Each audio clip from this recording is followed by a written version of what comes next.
Assalamualaikum warahmatullahi wabarakatuh. Halo anak-anak semua. Hari ini kita akan belajar tema 3, subtema 1, pembelajaran 1. Sebelum memulai pembelajaran, jangan lupa berdoa terlebih dahulu ya. Nah, sudah siap untuk belajar hari ini? Kalau sudah siap, mari kita mulai belajarnya. Perhatikan gambar yang ada di hadapan kalian. Gambar apakah itu? Iya, benar, itu adalah gambar buah-buahan dan sayur-sayuran. Apakah kamu selalu makan makanan sehat seperti pada gambar ini? Wah, kalau iya, bagus sekali.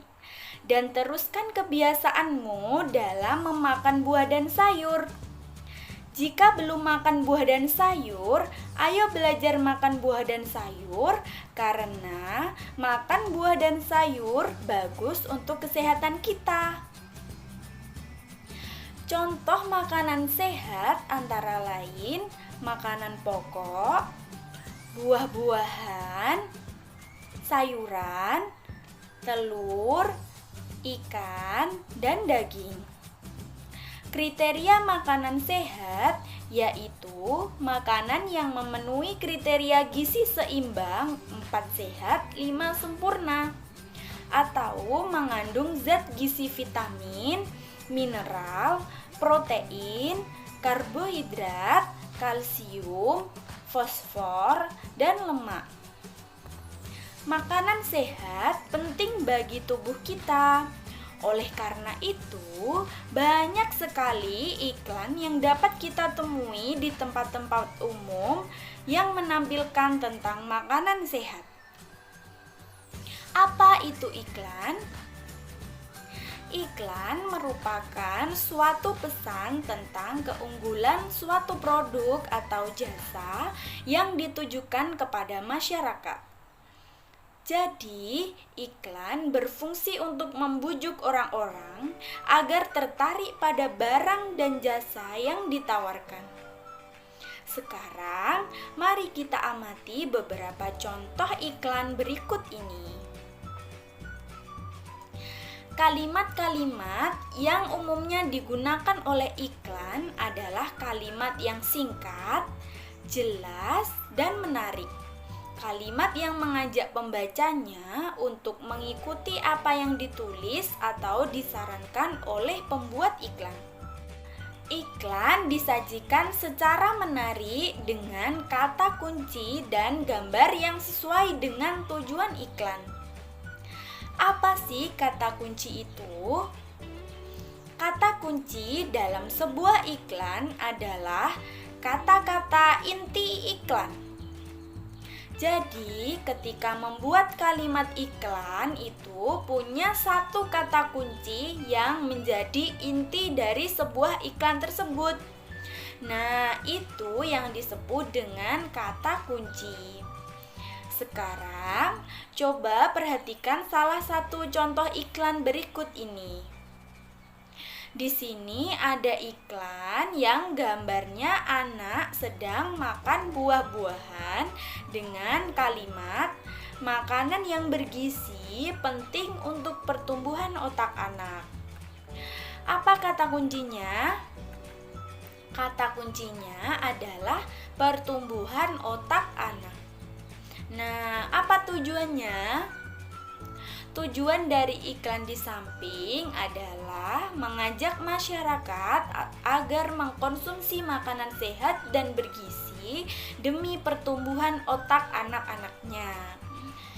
Dengan menemukan kata kunci pada iklan makanan sehat, kita jadi tahu bahwa masyarakat kita sudah banyak yang peduli tentang pentingnya makanan sehat.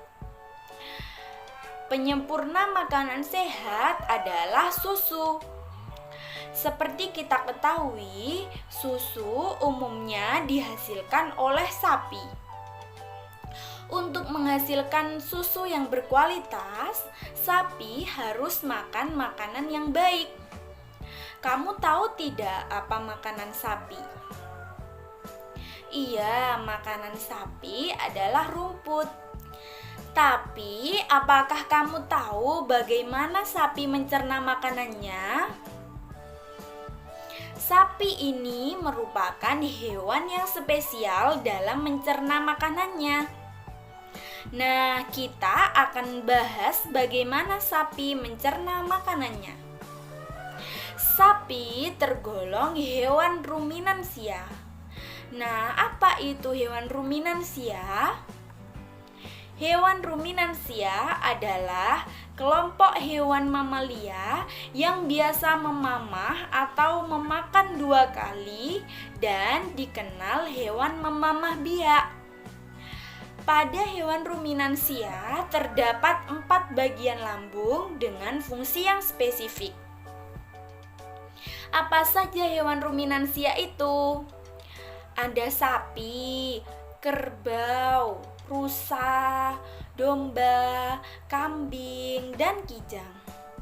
Jadi, hewan ruminansia ini memiliki cara pengolahan makanan yang berbeda dengan hewan mamalia lain karena memiliki 4 bagian lambung dengan fungsi yang spesifik. Kalau hewan lain hanya memiliki 1 bagian lambung. Apa saja bagian lambung pada sapi? Nah, ini adalah gambar sapi dengan organ pencernaannya. Pertama, sapi makan melalui mulut. Di mulut sapi ini terdapat gigi, lidah, dan saliva atau ludah. Kemudian, rumput yang dimakan sapi ini jalan masuk ke esofagus atau sering disebut kerongkongan. Esofagus ini adalah saluran penghubung antara rongga mulut dengan lambung. Setelah itu, makanan masuk ke rumen. Ini adalah rumen. Apa sih rumen itu? Rumen adalah tempat terjadinya pencernaan dengan bantuan mikroba atau bakteri. Di sini makanan yang dicerna itu jadi bubur. Ketika sapi beristirahat, makanan yang dicerna itu kembali ke mulut untuk dikunyah kembali. Ini yang disebut dengan memamah biak. Jadi ketika sapi makan rumput, masuk ke rumen. Nah, di rumen ini setelah dicerna menjadi bubur, balik lagi ke mulut, kemudian dikunyah lagi sama sapi. Kemudian ke retikulum. Di retikulum, makanan mengalami fermentasi dengan bantuan bakteri anaerob dan protozoa. Di sini juga terjadi penyaringan benda-benda asing yang masuk bersama makanan agar tidak masuk ke omasum. Nah, yang mana omasum? Ini adalah omasum. Di omasum, makanan dicerna dengan bantuan enzim pencernaan. Kemudian, setelah omasum, ada abomasum. Nah, ini adalah abomasum. Abomasum inilah yang disebut perut sebenarnya pada sapi. Jadi, di abomasum ini baru makanan benar-benar dicerna dengan bantuan enzim-enzim pencernaan. Jadi, 4 bagian lambung pada hewan ruminansia. Itu yang pertama ada rumen. Makanan yang masuk itu ke rumen. Dari rumen itu kembali ke mulut, kemudian ke retikulum, kemudian ke omasum dan ke abomasum. Jadi ini dia 4 bagian lambung hewan ruminansia. Rumen, retikulum, omasum, dan abomasum. Nah, setelah ke abomasum, makanan masuk ke usus. Nah, usus sapi panjangnya bisa mencapai 4 10 meter pada sapi dewasa ya. Pada usus terjadi penyerapan makanan dan fermentasi. Setelah makanan diserap, sisa-sisanya atau fesesnya keluar melalui anus. Nah, jadi ini dia bagian-bagian pencernaan pada hewan ruminansia. Nah, ini alur pencernaan pada hewan ruminansia. Ibu ulangi lagi ya. Pertama, makanan masuk dari mulut, kemudian ke esofagus atau kerongkongan, masuk ke rumen atau disebut dengan perut besar. Dari rumen balik lagi ke mulut untuk dikunyah lagi oleh hewan ruminansianya. Contohnya sapi, dikunyah lagi oleh sapi saat sedang istirahat atau kita sebut memamah biak. Nah, dari mulut yang sudah dimamah biak yang kedua kalinya masuk ke retikulum atau perut jala. Dari retikulum masuk ke omasum. Dari omasum lanjut ke abomasum. Dari abomasum ke usus. Setelah dari usus, sisa-sisa makanan akan keluar melalui anus. Baik anak-anak, cukup sekian ya penjelasan dari ibu kali ini. Mudah-mudahan kalian paham dan mengerti. Terima kasih semuanya. Wassalamualaikum warahmatullahi wabarakatuh.